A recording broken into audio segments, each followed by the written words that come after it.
Hello, everyone, and thank you for being here today.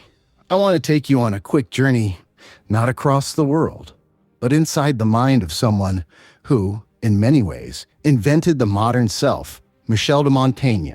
If you've ever written in a journal, reflected on your own flaws, or said, "That's just my opinion," you're already echoing his ideas.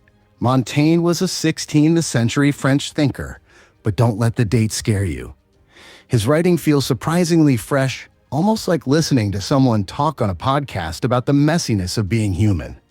Today, I'm going to walk you through the core of Montaigne's philosophy, why he matters, and how his ideas actually show up in our everyday lives.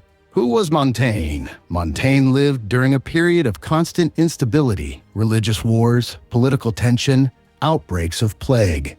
While others responded by turning to rigid dogmas or strict systems, Montaigne did something radical. He turned inward. He asked, "What do I really know?" And his honest answer was, "Not much." This humility wasn't weakness to Montaigne. It was a starting point for wisdom. 1. What do I know?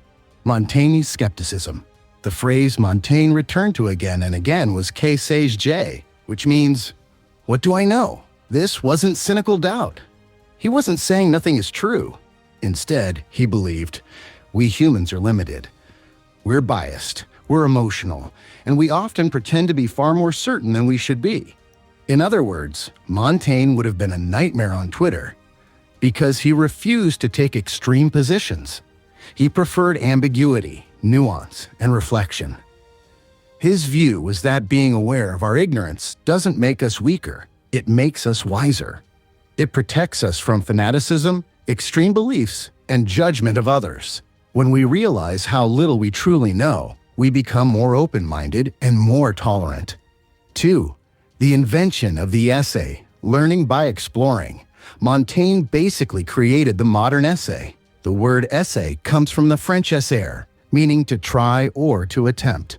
That's literally what his work is, an attempt to understand life, piece by piece, without pretending to have final answers. His essays wander. One moment he's discussing friendship.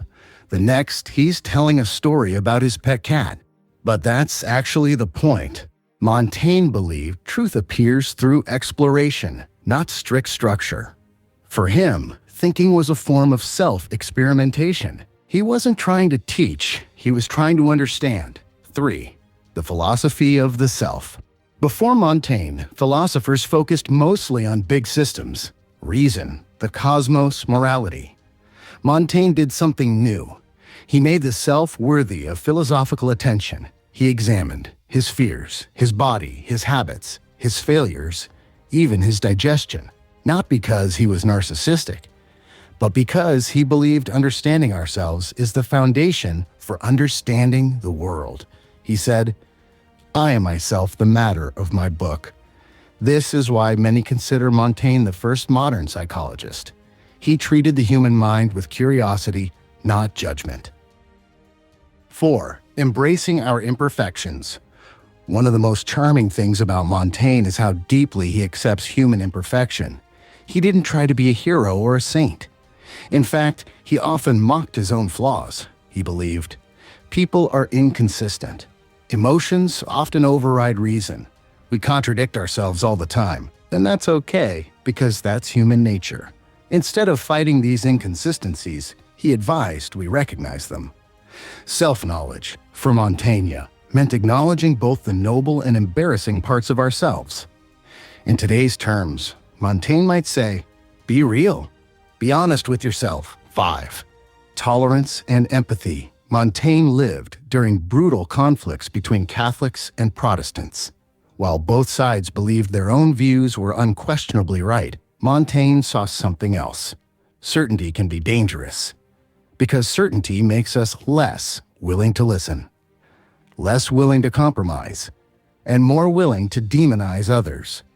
His response was to encourage understanding and empathy. In one essay, he even compared European culture with indigenous cultures in Brazil, not to romanticize them, but to show that no culture has monopoly on truth or morality.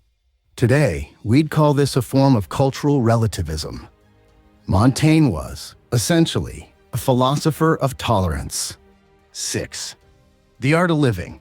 While many philosophers focus on grand theories, Montaigne focused on something closer to home. How to live well on a daily basis, he believed. We should enjoy life's simple pleasures.